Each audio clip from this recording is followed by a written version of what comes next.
Pela primeira vez no Brasil, o Web Summit, o maior evento de inovação e tecnologia do mundo, esteve aqui no Brasil, no Rio de Janeiro, e a ClearSale esteve lá, marcando presença do dia 1 ao dia 4 de maio, para saber quais eram as principais tendências, insights, quais foram os temas mais falados. E foi muito interessante ver a percepção de como o evento ele traz e trouxe com muita força o tema de inteligência artificial.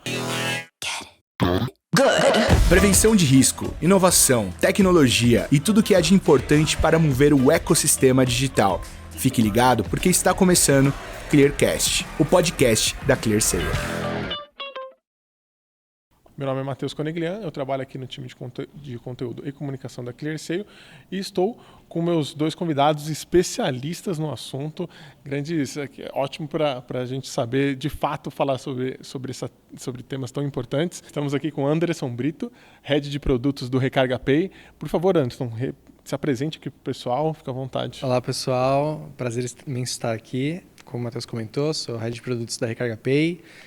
Para quem não conhece aí, né, um super app com um ecossistema gigantesco de financeiro, onde a gente lançou aí vários produtos recentes, Pix com cartão de crédito, pagamento de boletos com cartão de crédito, trazendo inovação aí, tendo a ClearSale como parceiro há bastante tempo. Boa, Anderson. Muito obrigado pela presença. Estamos aqui com o Queiroz também, já figurinha carimbada da ClearSale, Marcelo Queiroz, Head de Estratégia e Novos Negócios aqui. Por favor, se apresenta aqui também para o pessoal, Queiroz. Bom, maravilha. Bom, Marcelo Queiroz, né, mas todo mundo me chama de Queiroz. Eu estou atuando hoje como Head de Estratégia e Novos Negócios, em especial olhando o que a gente está chamando aqui de New Ventures, diversificação de negócios da ClearSale, com foco na tese de Embedded Finance. E aí acho que foi muito legal, a gente vai ter uma troca, porque esse evento realmente ele traz uma visão de inovação e tendência. E eu fiquei feliz de olhar que boa parte do que a gente está olhando e apostando como opcionalidades e visão de futuro, de alguma forma corroborou ali com os desafios, o que foi colocado como insights no evento. Pô, gente, muito obrigado de novo pela presença e já vou começar falando provavelmente do tema que vocês mais gostam e que acho que vocês vão poder falar com muita propriedade, né? A gente teve lá no Web Summit, a gente marcou presença, vocês devem ter ouvido muito falar sobre inteligência artificial, ChatGPT, mas também a gente ouviu muito, acho que principalmente no último dia, que teve com muita força essa questão de meios de pagamento, e a gente, nos últimos anos, acho que esses eventos, eles vêm mostrando como os métodos de pagamento, na verdade, evoluíram, né? Acho que a chegada do Pix há alguns anos mostrou como tem um mercado de muito crescimento, e eu queria saber de vocês, qual que é a visão especialista de vocês para esse novo mercado de pagamentos, o que foi falado, quais foram as novas possibilidades, tendências. Queria ouvir a opinião de vocês sobre o que foi falado no Web Summit sobre novos métodos de pagamento, digamos assim. Legal. Acho que ficou claro para mim, acho que principalmente como você comentou no quarto dia, onde o foco foram serviços financeiros e pagamentos de modo geral, que o foco mudou bastante do que a gente discutia alguns anos atrás, que era vamos oferecer formas de pagamento diferentes, né? A meta você vai aceitar cartão de crédito, de débito, boleto. Era muito mais em opções para o cliente que me atendiam, e o que a gente viu no Web Summit foi o que eu posso fazer para que eu resolva o problema do cliente que quer me pagar, né? Então acho que a postura mudou bastante, né? E sai na frente quem tiver essa mentalidade. Quem sair de simplesmente vou oferecer os métodos de pagamento que eu quero receber para quais são as formas que o cliente quer me pagar, vai ter na frente. E uma série de tecnologias, como você também comentou no começo, né, bastante foco em como que a inteligência artificial e novas tecnologias, né, de interação estão facilitando e estão abrindo oportunidades para que os clientes nos digam como que eles querem fazer os pagamentos, né? E acho que, assim, uma das coisas que mais me marcaram, né? Claro, tiveram as palestras falando sobre o assunto, mas foram as startups que se apresentaram lá durante o primeiro e o quarto dia. Desculpa, o segundo dia e o último dia, com soluções muito criativas de pagamento. Então, eu vi uma, por exemplo, que estava tratando como os clientes indicassem, né, usando ferramentas que estão surgindo no Banco Central, por exemplo, Open Finance, para que o cliente conectasse diretamente a conta com o serviço que ele está pagando, mecanismos de interface para essas tecnologias que estão surgindo, para que o cliente não tenha nem o trabalho de ter que digitar a senha do cartão de crédito, né? Então, para mim, o Web Summit ajuda a reunir e dar mais evidência nesse tipo de revolução que está surgindo aí nesses últimos anos. Acho que muito pelo seu contexto, né? Também vou dar a palavra para você, Queiroz, mas foi muito legal, que eu acho que a gente pode trabalhar como o futuro do pagamento, na verdade, não um método de pagamento, mas sim a opção do que o cliente quer pagar. A gente consegue fazer essa definição muito clara de como houve essa adaptabilidade no evento para a gente trabalhar em cima disso. E também queria ouvir de você, Queiroz, o que você viu de mais interessante assim no evento que falou sobre esse futuro do pagamento? Qual que é a sua visão sobre o que está acontecendo aí? Você que está muito envolvido aí em alguns temas importantes. Legal, acho que o Anderson cobriu uma boa parte, eu concordo, eu vou acrescentar alguns pontos.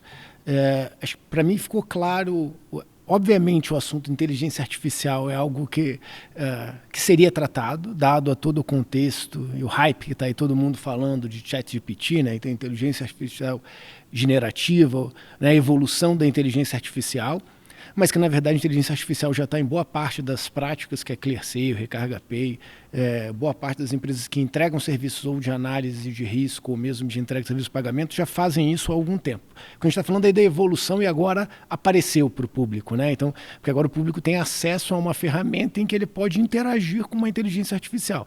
Na prática, a gente já faz um pouco isso em termos evolutivo, colocando algoritmos para rodar de inteligência artificial.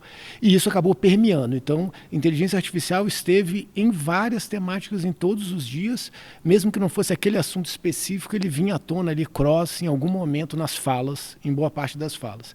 O outro lado que me chamou, e aí obviamente chama bastante atenção como isso está ali, e de outra forma fico satisfeito de ver que a gente já está tratando isso, tem um salto evolutivo grande aqui que a gente precisa lidar com ele, mas de alguma forma já é um assunto em que a gente tem domínio.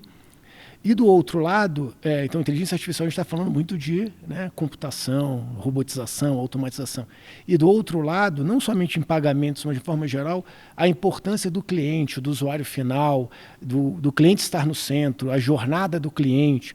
Isso está permeando também vários outros assuntos. Desde palestras que falavam de redes sociais e o quanto, na verdade, é como você lê o comportamento do usuário, o que você agrega para o usuário, até aquelas que falavam especificamente de pagamentos. E aí, quando o Anderson coloca essa questão da importância não do método de pagamento, então o futuro de pagamentos não é um método de pagamento que você está disponibilizando, mas é como você torna fácil a utilização do método de pagamento, qualquer que seja ele.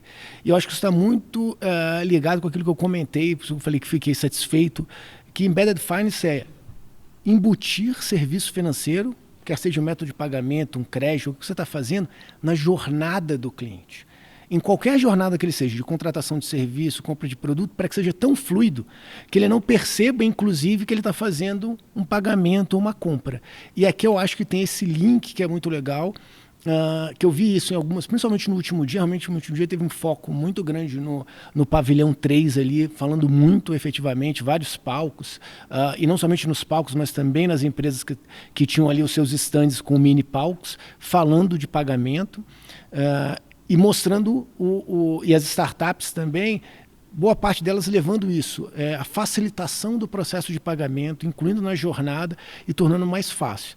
E me chamou muito a atenção numa das últimas palestras, no apagar das luzes ali, muita gente foi embora ali Perdeu um conteúdo bom, pelo jeito. Exato, no final da tarde ali do último dia, o pessoal tinha voo e tal, indo embora, que foi até no palco ali de um dos bancos que estavam ali com um palquinho, mas fortalecendo a posição do Banco Central. Então, como no Brasil, efetivamente, o Banco Central ele gerou um dinamismo para o mercado. Você pega os 3 pilares de dinamização do Banco Central, PIX, Open Finance e Real Digital, isso aí, de fato, ótimo pensando em inovação, em capacidade, como a gente tem aqui um arcabouço no Brasil, né, usando um termo que está todo mundo falando agora, né, um arcabouço no Brasil, uma infraestrutura sendo criada que permite que a gente alavanque essa questão, ou seja, como eu consigo entregar jornadas de pagamento, aliás, processos de pagamento dentro da jornada do cliente, independente de quais são. Obviamente, Pix é uma coisa nova, Real Digital é uma coisa nova, mas cartão de crédito continua sendo utilizado e mais como ele tem que ser utilizado sem que o cliente nem perceba, ou seja, tão fluido que ele nem perceba. Aproveitando esse gancho do Queiroz, né, sobre o cliente, né, independente, claro, as inovações as tecnologias que estão surgindo, como as facilidades do Pix, Open Finance, mas o foco tem que ser no como o cliente quer usar. Por exemplo, a Recarga Pay, de onde eu venho, né, a gente oferece Pix, então até aí é um standard, só que o Pix com cartão de crédito, por exemplo, está muito mais no foco. O cliente quer pagar com crédito. Né? Para ele não importa se é o cartão, se ele está usando um QR Code, ele está usando uma forma de pagamento que é com crédito. Né? Então, quem está com esses pensamentos, que é como que o cliente quer usar, como ele quer fazer o pagamento, né? Quando a gente está falando foco em pagamentos, quem tem esse foco sai na frente. Né? Então, como a gente estava falando aqui, né, de Embedded Finance, um pouco antes aqui das câmeras, isso está cada vez mais comum. Eu acho que não é mais o futuro com Embedded Finance. Né? Isso já é uma realidade. A Recarga Pay, antes de ter esse nome, né, ela já nasceu com essa ideia, com essa proposta. A Recarga Pay, muitos anos atrás, era um aplicativo de recarga de celular que foi criando e adicionando serviços financeiros dentro da jornada do cliente. Até que hoje a gente é um ecossistema completo de serviços financeiros. A gente é um super app onde o cliente tem rendimento de carteira, pagamento de contas, crédito. Então ele tem N coisas de uma coisa que surgiu lá atrás, de um app que a princípio não era um app financeiro, não era um app de banco, né, que foi adicionando isso. Então isso para mim do Embedded Finance vai ser cada vez mais comum.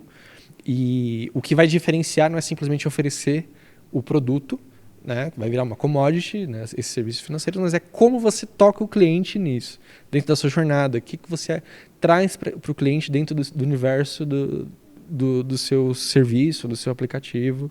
Esse vai ser o grande diferencial, acho que daqui para frente. Boa.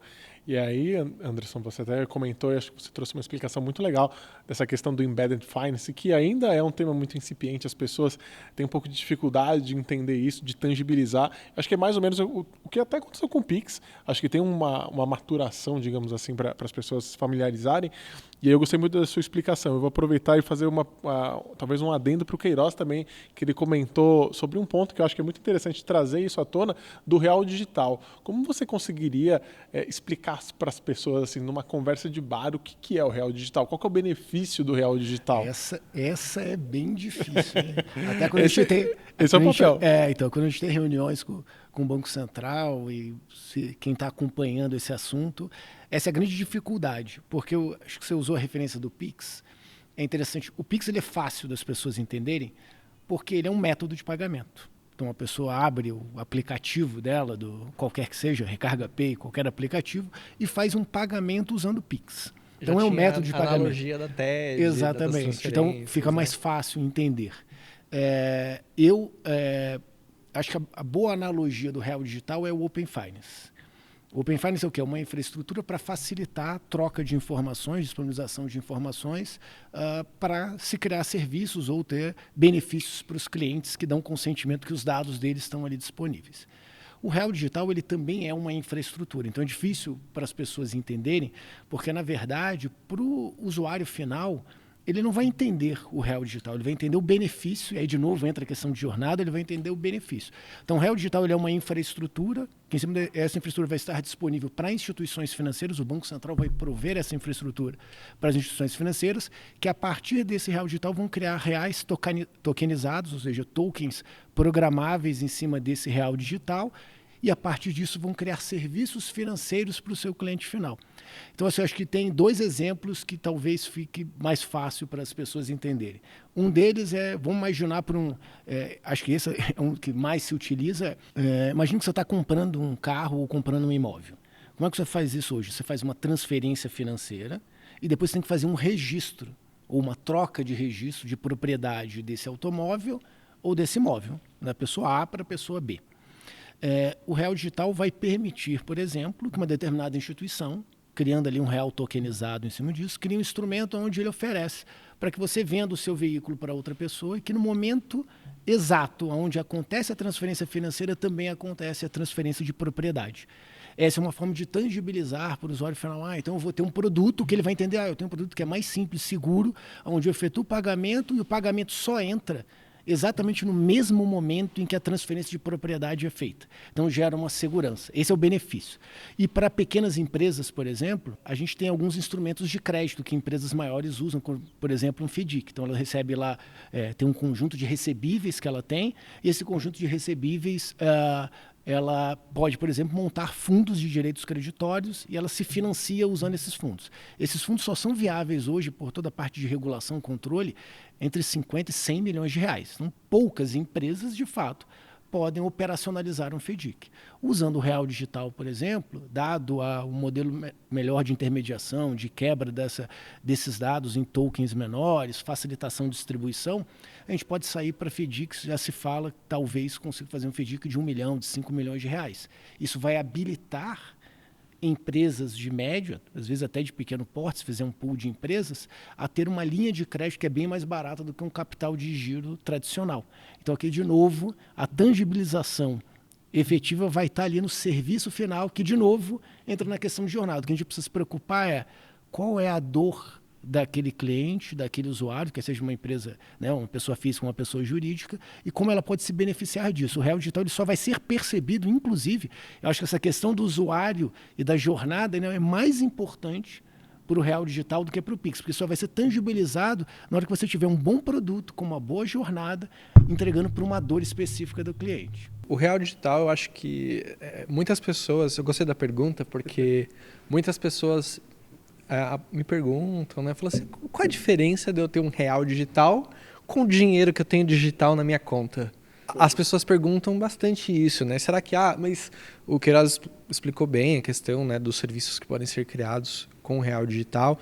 E tem um ponto que o Banco Central está buscando, que eu acho que faz bastante sentido e que vai surgir muita oportunidade disso, é a questão de como as pessoas vão mudar um pouco a concepção de como elas lidam com o dinheiro. Porque, digamos que hoje você vai fazer um pagamento com Pix, né? O que acontece? Você tem que entrar no seu banco, com o seu banco você vai ler um QR Code, por exemplo, o seu banco vai autorizar, vai garantir que você autorizou essa transação, mandar esse dinheiro para um banco da outra pessoa, que vai acreditar na conta.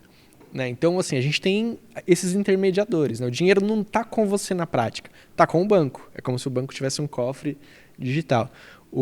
Essa tokenização que o Queiroz comentou, ela muda um pouco o paradigma que, usando as tecnologias de blockchain, etc., você consegue que o dinheiro seja digital, ou seja, você tenha dinheiro como se você tivesse na sua carteira uma cédula de R$100, só que digitalizado. Então, você pode ter um aplicativo, por exemplo, R$100, que você consiga gastar numa compra, gastar num cinema sem internet, de maneira offline.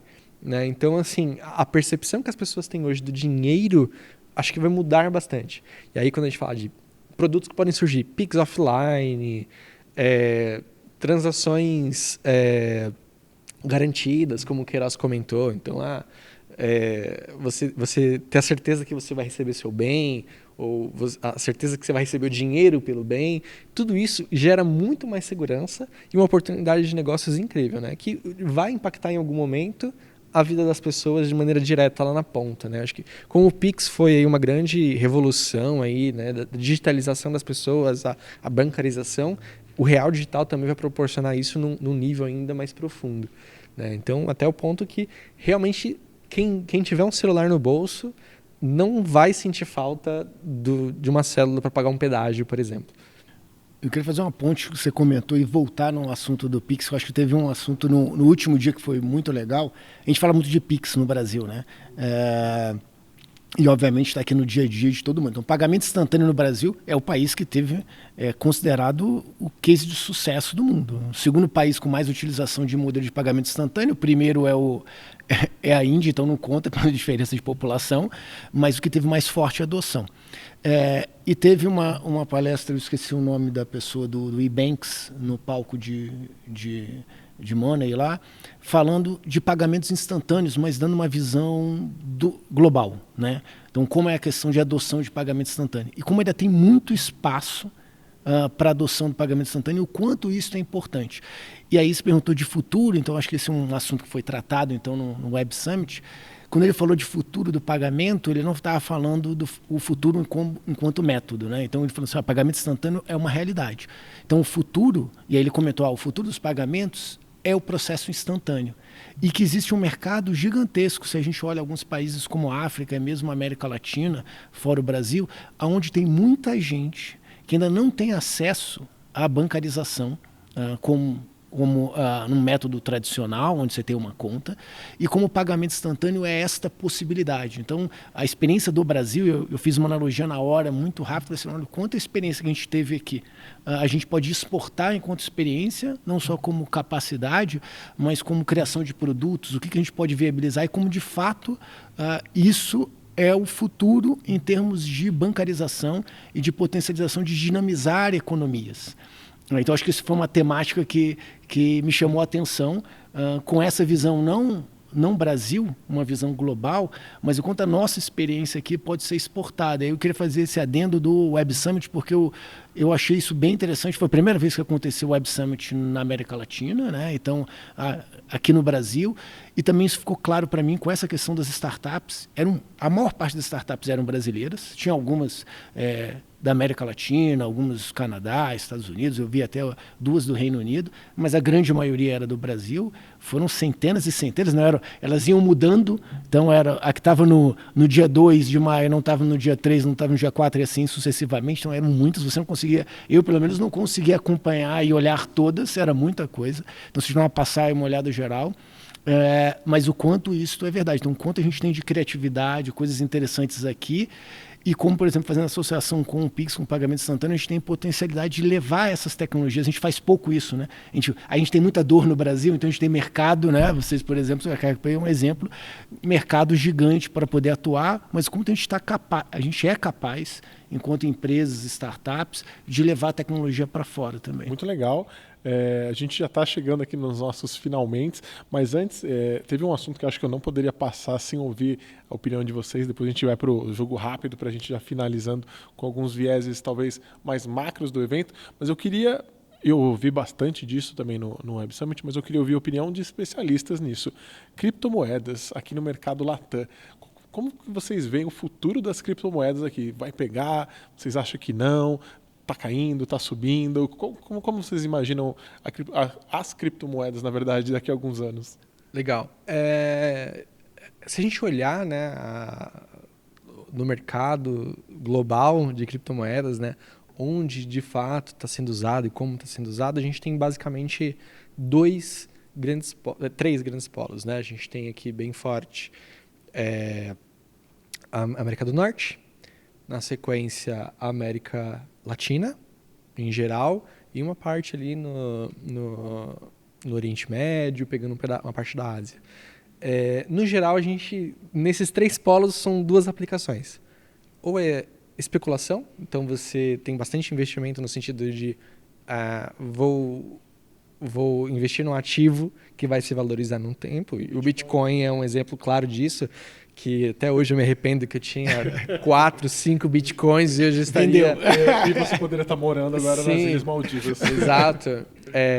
Então, esse é um ponto. E eu acho que esse grande boom, acho que já passou a grande curva, tá? Então, acho que agora vai seguir uma valorização constante, porque quem dá o valor é a procura, né? Então, isso acho que não tem como voltar. Então, mas de uma maneira um pouco mais menos arrojada, digamos assim, do que a gente viu nos últimos anos. E a outra aplicação, quase como um hedge, né? Se a gente olha aqui alguns países da América Latina, por exemplo, como a Argentina, com hiperinflação, Venezuela, são os países onde você tem aqui no nosso contexto a maior movimentação com criptomoedas. Né? Então, é mais como... Na verdade, eu não tinha ideia disso, que esses países têm a maior movimentação, tipo esses emergentes, talvez. Exato, porque assim... Vira uma moeda alternativa. Isso, a gente pega, por exemplo, a Argentina com uma inflação de 10% ao mês. Então... Tem mais segurança. É mais seguro você pegar o seu capital, por exemplo, uma pessoa comum que é assalariada, ela pega o salário dela, se ela comprar 100% de Bitcoin com o salário dela, ela garante que a desvalorização vai ser menor do que a desvalorização da moeda. Né? Mesma coisa da Venezuela, mesma coisa isso no Oriente Médio. Países em guerra, países onde há um problema muito grande com a moeda local, tende a ter uma força maior nas criptomoedas. Aí, vindo aqui, por exemplo, para o Brasil, será que pega? Acho que a adoção do Brasil ela é muito modesta ainda. Tá? Então, a gente tem alguns lugares que aceitam transações com criptomoedas, mas, no geral, hoje, o brasileiro, de maneira geral, trata bitcoins ou criptomoedas como um ativo de especulação. Ainda não é um ativo corrente como é na Argentina, por exemplo, onde houve uma matéria recente onde algumas empresas estavam até fazendo pagamento de salários em criptomoedas. Né? Então, por isso, por exemplo, a Recarga Pay hoje não dá tanto foco em criar produtos com criptomoedas no Brasil, porque a gente entende que o momento do Brasil é diferente do que da Argentina, da Venezuela e alguns outros países. Essa é uma parte muito legal. Eu tenho a seguinte leitura, tá? E aí eu vou trazer essa leitura para o Brasil aqui. Especificamente não olhando criptomoeda de uma forma geral. Primeiro, me surpreendeu aí, falando do Web Summit Rio. Eu vi pouco espaço para cripto de verdade. Então, você falou muito mais de inteligência artificial, novas tecnologias, redes sociais, usuário, jornada no centro, métodos de pagamento no futuro, né? Mas eu achei pouco de cripto. Inclusive, eu participei de algumas, tinha um dos palcos que era de cripto e que eu fiquei meio surpreso, que era de todos que eu procurava, era o que estava mais vazio. Não é que estava vazio, mas ele tinha lugares para você sentar, os outros você tinha que ficar em pé. Se você chegasse um pouquinho em cima da hora, né? Um pouquinho atrasado em cima da hora. Então, isso me chamou a atenção. Mas foi falado, inclusive, em algumas das conversas, eu acho que 2 pontos que, para mim, são relevantes. De fato, acho que tem uma questão de aplicação especulativa, né, de investimento, mas alguns números me chamam a atenção. Hoje a gente tem, se não me engano, alguma coisa em torno de 5 milhões de pessoas que investem em bolsa, pessoas físicas. Pouco, mas é o número do Brasil, pessoa física. Se a gente vai para investidores em criptoativos no Brasil, passou de 10 milhões. Então, pessoas físicas que investem. Aí eu não estou falando de valor. Quanto valor tem investido em um ativo na Bolsa, mas chama a atenção. Então, é especulativo sim, mas tem um potencial aqui, só que tem todos os riscos envolvidos. Então, acho que esse é um ponto para chamar a atenção. E o segundo, de fato, aqui tem a criptoeconomia, eles até brincaram, a gente agora não está mais chamando de criptoeconomia, criptoativo, começando a chamar de ativos digitais, digital assets, para tirar a figura de cripto, que remete a essa questão de especulação. E nesse conceito de digital assets, que é a mesma coisa, criptoativos, eles estão falando muito de tokenização, aí junta com aquilo, mas a tokenização como uma ferramenta para que você consiga um criptoativo virar um instrumento diferente.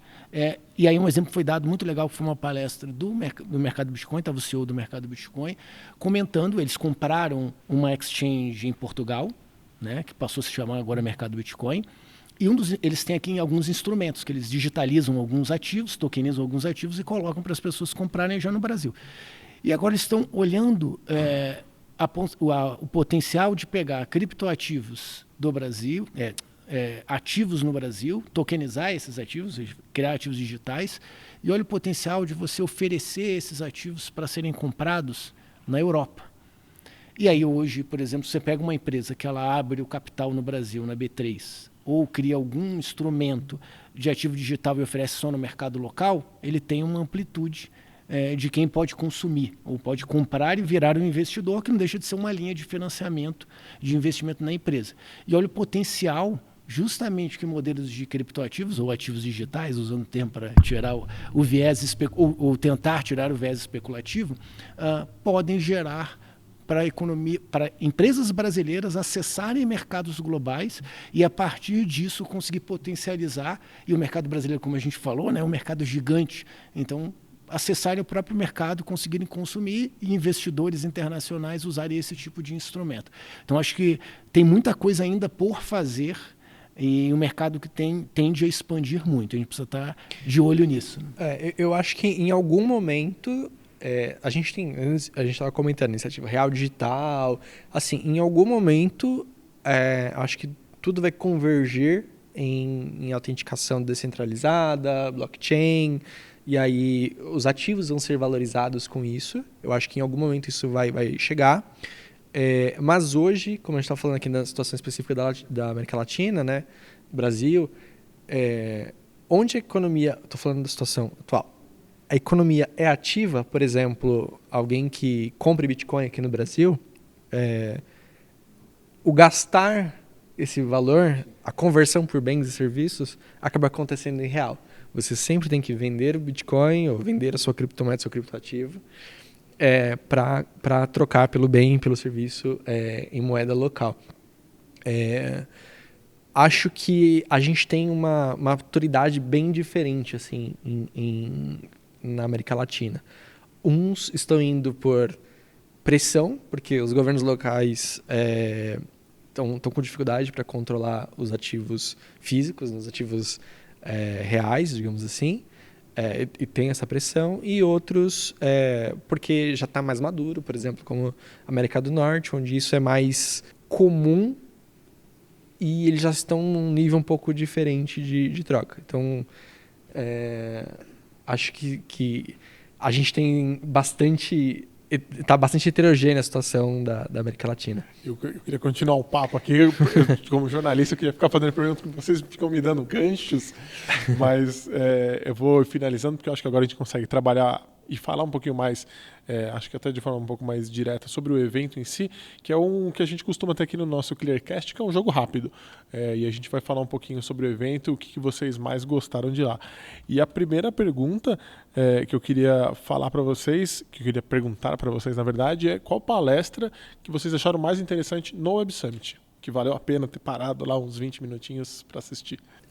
Para mim, uma das palestras que eu mais gostei foi da Cassie, do Google, que ela conseguiu resumir bastante os diversos temas que foram discutidos, né, sobre inteligência artificial, que é quase uma epifania, né? Você começa a ter alguns insights com a palestra que está abordando inteligência artificial de um jeito a outra traz a questão do Copilot, do GitHub, né? Como que você pode trabalhar isso de maneira a ajudar o ser humano, outras criticando alguns pontos sobre a inteligência artificial e acho que a palestra dela, ela conseguiu sintetizar o que a gente pode esperar para o desenvolvimento da inteligência artificial, né? Alguns pontos claros que ela trouxe. Primeiro, inteligência artificial não é uma novidade, já está aí há muito tempo. A questão é que as pessoas não usavam a inteligência artificial. Exato. Isso. Em pagamentos, a RKKPI usa a inteligência artificial desde o começo. Então, questões de antifraude, questões de qual a melhor forma, qual o melhor método de pagamento a disponibilizar para o usuário, tudo isso a gente já usa a inteligência artificial. O que ela destacou, e é verdade, é que com o ChatGPT e outras soluções, a inteligência artificial, o que mudou ela está chegando na mão das pessoas, né? E aí essa é a diferença que a gente está vendo agora, que é o que despertou o tema dessa maneira como está sendo discutido agora aqui na mídia de maneira geral. E uma outra questão importante que ela colocou, né, que muitas pessoas ficam com medo, ai meu Deus, será que eu vou ser mandado embora? Será que meu serviço, meu trabalho pode ser substituído por uma inteligência artificial? E ela trouxe alguns exemplos, né? Ela pegou assim, vamos olhar para trás, né? Ela trouxe lá a questão da NASA, né, das mulheres computadoras, né, que era uma profissão. A computador era uma profissão, você era um computador, né, uma pessoa que faz cálculos e computações. E datilografia, outras coisas que a gente pode dizer aqui que são profissões que não existem hoje, porque foram automatizadas por alguma tecnologia, e que o que a inteligência artificial está fazendo é automatizando o trabalho que hoje são pessoas que fazem de maneira mecânica. Tá? Então, para mim, isso, a questão do Copilot, do GitHub, que também foi um excelente painel, né, que é a inteligência artificial trabalhando junto com as pessoas, ela destacou bastante isso, né, que o que vai trazer agora, o que muda, é que a inteligência artificial vai estar na mão da pessoa que está construindo. Então, ao invés dela gastar 80% do tempo dela com atividades mecânicas e 20% usando a criatividade, criando soluções novas, ela vai conseguir automatizar esses 80% e ter esses 100% do tempo dela para criatividade. Um dos pontos que me deixaram mais impactados foi a inteligência artificial. Ela te dá respostas, ela automatiza bastante coisa com base no que já foi construído. Então, tudo que a gente vê de novo é uma construção humana. Né? Então, de novo, a gente já existia, por exemplo, pagamento com cartão de crédito, a gente já tinha Pix. Mas foi a ideia de alguém, por exemplo, da Recarga Pay, para juntar essas duas coisas, algo que não existia. Essa combinação, por exemplo, para criar um produto diferente do que existia antes, é um ser humano que precisa estar ali por trás e ter as ideias e ter os insights. Então, para mim, a palestra dela resumiu bastante os temas, como que a inteligência artificial já está na nossa vida, como ela vai mudar agora que ela está na mão das pessoas, e para as pessoas não ficarem com medo, porque, na verdade, elas vão ter mais tempo para dedicar aquilo que elas, de fato, entregam valor. Até para fechar nessa, parece uma coisa que eu ouvi muito as pessoas têm que considerar que a inteligência artificial não é uma concorrente, a inteligência artificial é uma aliada. Isso, é uma ferramenta. Exato. Né? Imagina a pessoa falar assim, nossa, não, agora vai ter a calculadora. Eu que uso aqui meu lápis. Exato. Cara, não, né? Na verdade, a calculadora é uma ferramenta para quem precisa fazer as contas. Né? A mente humana ainda é o principal ativo dessas atividades. E para você, Queiroz, qual que foi a melhor palestra? Eu vou fazer um contraponto aqui, que obviamente tem várias pessoas com ideias diferentes sobre o impacto dessa potencial evolução da inteligência artificial. E acho que a palestra que mais me chamou a atenção foi a do CEO do GitHub, falando justamente sobre, obviamente, o Copilot, que é uma ferramenta que ajuda o programador a desenvolver um código, onde na verdade você vai lá dando comandos, ele vai te ajudando e ele vira como se fosse um supervisor.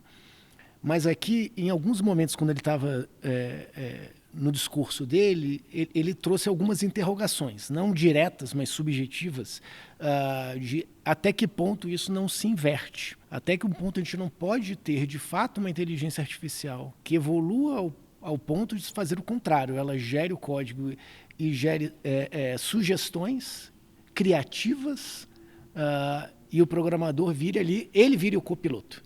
Ele, na verdade, passa só a fazer uma supervisão. E a grande criatividade ela está com a própria inteligência artificial. E isso, eu juntei isso com... Eu não assisti a essa, mas outras pessoas comentaram sobre algumas palestras que eram sobre redes sociais. Então, o quanto que você consegue ler de dados, né? Hoje, as redes sociais olham o comportamento, olham os dados do TikTok, que revolucionou, porque ele tem um modelo, o algoritmo dele é diferente do algoritmo, por exemplo, do Instagram. No Instagram, de acordo com a sua comunidade, o que você dá de like, o TikTok fica olhando o seu comportamento de forma individual para poder entender isso, para ficar te entregando conteúdo. Então, são algoritmos que pensam diferente. O quanto isso, junto com uma inteligência artificial, que tem potencial de evoluir de fato, para passar a ser criativo, ao ponto de conseguir produzir algo, mesmo que tenha sido como uma base inicial de um ser humano que entregou um conteúdo, um formato, mas que ele consiga começar a ter criatividade, eu acho que a gente tem um potencial, isso foi falado em algumas palestras, eu acho que esse era um assunto, é um dilema ainda, né? Tem vários pontos de vista diferentes, mas eu acho que isso pode ter um impacto muito diferente de um processo de automatização. Então, uma coisa é você ter o cara fazia com cálculo no papel, depois começou a usar a calculadora, começou a usar o instrumento, depois começou a usar o computador. E outra coisa é alguém que faz por você, de verdade faz por você. Então, atividades, a gente sempre falou que a automatização iria eliminar trabalhos manuais, repetitivos. O que a gente está falando aqui é que talvez tenhamos no futuro uma inteligência artificial que substitua a criatividade. O que era um pouco inimaginável você ter um algoritmo, né, que tem a criatividade do ser humano. E a gente está vendo isso com algumas aplicações pós-ChatGPT, que não é só ele, tem o DALL-E, que também é da OpenAI, que faz um desenho, vários ganharam concurso, depois falaram, não foi eu que fiz, foi uma inteligência artificial que fez isso. Então, eu acho que a gente está nessa fronteira ainda, a gente vai entender isso, e eu, de verdade, não tenho essa resposta, mas eu confesso que olhando, eu falei assim, realmente, tem potencial para isso acontecer. Na hora que a gente inverter isso, um algoritmo que tenha criatividade, talvez a gente tenha uma disrupção maior. Não vão acabar as profissões. Vai ter lá um engenheiro de prompt, que vai dar lá a opção lá e a orientação. Mas talvez algumas profissões com criatividade, que a gente, pelo menos na minha visão, era muito difícil que isso virasse um trabalho tangível para um algoritmo fazer de inteligência artificial, talvez seja possível. Acho que não agora totalmente, mas a gente está numa fronteira disso. Eu gostaria de uma tréplica, tem tempo? Mais ou menos, mas vamos lá. Não, para mim, assim, eu entendo que quando a gente coloca, tem a criatividade, que eu acho que o material gerado versus criatividade são termos muito próximos, mas que são, em essência, diferentes. Vou dar um exemplo aqui, por exemplo. Você pode criar um algoritmo que vai sempre tentar vender o melhor computador ou o melhor celular possível para os seus clientes. Então, com várias iterações, saber o que os clientes querem agora. Entre todas as gamas de aparelhos, quais que estão vendendo mais? São os que têm maior bateria, maior tela, melhor processamento, melhor câmera, o menor, porque já vivi isso, né? Então, não entregando a idade, teve moda que é quem tem o menor celular possível, depois é quem tem o maior, depois é a melhor câmera, etc. E, para mim, exemplos de como, por exemplo, o iPad, por exemplo, lançado pela Apple, através do Steve Jobs, ele simplesmente criou um mercado. Assim, era algo que as pessoas não pensavam. Ninguém falava assim, nossa, eu preciso tanto de alguma tela grande que eu consiga. Essa necessidade não existiu. Ele lançou um produto, criando o mercado para esse produto, né? E, para mim, a inteligência artificial ela ainda não consegue fazer isso, porque essa diferença entre a criatividade de pegar coisas muito diferentes, sem ter uma referência prévia fazendo esses cruzamentos, hoje o que a gente constrói como inteligência artificial, né, e machine learning não conseguem fazer, porque ele está sempre baseado na experiência passada para desenvolver algo novo. E às vezes vem algo que é muito disruptivo, que é uma coisa completamente diferente e que ninguém fez antes, e justamente por isso não é capaz de uma inteligência artificial desenvolver hoje. Tá? Então, eu acho que existe essa pequena eu concordo separação. Que hoje a gente não tem isso. Não, mas eu tenho dúvidas. Eu tenho dúvida se a gente não está no limiar de que talvez isso evolua. E aí eu acho, para mim, essa é uma disrupção gigantesca. Se tiver, de fato, uma inteligência artificial de fato, com capacidade criativa, que é diferente de você aproveitar informações e fazer isso melhor, eu acho que esse é um dos dilemas. Isso teve em algumas palestras, eu acho que isso está sendo, obviamente, estaria. Né? Por isso que a gente falou que a inteligência artificial estava em quase todos os assuntos do Web Summit. não tem como, né? Porque não teria como, porque ele é um dilema. Então tem opiniões diferentes, visões diferentes. Eu acho que a gente está no limiar dessa disrupção. Ela vai acontecer? Pode ser que tecnologicamente sim, mas regulatório ninguém queira que isso aconteça. Então tem tudo isso. E para fechar agora, jogo rápido, defina o Web Summit num tweet. Qual tweet? Com quantas? No tweet tradicional. No tweet tradicional, não agora ampliado. O Web Summit, um evento que condensou muitas das tendências que a gente vem acompanhando dos últimos anos e nos deslumbrou com a revolução da inteligência artificial que está por vir, que é a inteligência artificial na mão das pessoas. Esse é um tweet do Elon Musk. Ah, perdão. Mas foi uma ótima definição. Queiroz. Eu acho que Web Summit Rio, o começo de visibilidade do Brasil com a capacidade dele de inovação para o mundo. Maravilha. Gente, Anderson, muito obrigado pela participação, por ter aceitado o convite, por esse papo riquíssimo. É muito legal você conversar com pessoas de fato especialistas no assunto. Queiroz, é sempre um prazer conversar com você. Eu sempre falo que aprendo muito. Acho que é um oráculo aqui para a ClearSale. Muito obrigado pela presença de vocês dois. Espero nos revermos mais com podcasts, mais encontros, mais eventos. É sempre um prazer. Se vocês quiserem deixar algum recado aí para a câmera, para o nosso público, fiquem super à vontade. Legal. O que eu posso dizer é o nosso papel na Recarga, meu papel lá como head de produtos é tentar antecipar ao máximo essas tendências que a gente viu no Web Summit, né, e trazer na mão das pessoas que usam nossos serviços, e a gente convida todo mundo a fazer parte desse time. Então, entrem nas redes sociais da Recarga Pay, entrem no LinkedIn da Recarga Pay, vejam as oportunidades que a gente tem. A gente está contratando muita gente, porque inovação não para. Então, se você tem uma habilidade, você sabe que você é bom naquilo que você faz, procure a gente, que a gente está aberto a te receber e fazer novas revoluções no mundo. Eu acho que, primeiro, agradecer. Acho que esse espaço foi super legal, a troca também. Eu acho que, em especial, o Web Summit traz aqui uma reflexão muito forte, que a ClearSale, no caminho dela de diversificação, eu sou uma das pessoas de um grupo responsável por levar a diversificação para a ClearSale e ir para outros mercados, que realmente tem muita tendência, muita possibilidade, e que boa parte delas já estavam no radar da ClearSale. Mais do que nunca, a gente vai tentar endereçar isso. Tanto quando a gente fala de pagamentos, Pix, Open Finance, Real Digital, jornada, embutir serviços, tudo isso é claramente não o futuro, a atualidade, e que essas são tendências para serem massificadas. E a gente está aqui disponível para fazer, e como o Anderson comentou, também entre nas redes sociais da ClearSale, a gente está em todas, inclusive agora no TikTok também, que eu fiquei sabendo. Entrem nas redes sociais da ClearSale, interajam com a gente está sempre aqui disponível para entregar informação, colaborar e co-criar com o mercado. Boa, muito obrigado mais uma vez. Agradeço a todo mundo que estava assistindo a gente. Se você gostou desse episódio, se você gostou do assunto Web Summit, se você ficou interessado nessas tendências do mercado de pagamento, a ClearSale também fez uma página exclusiva do Web Summit. O link está aqui na descrição. Vocês podem parar um pouco, ler todo o conteúdo que a gente fez, porque a gente colocou muito mais coisa lá. E se você tiver alguma dúvida ou sugestão, mande um e-mail para comunicacal@clear.sale. Exato, sem o tio, sem o cedilha. comunicacal@clear.sale. Se você gostou desse episódio, nós também tivemos uma gravação com o pessoal do iFood e do Vtex, que você pode encontrar no link da descrição também. Muito obrigado.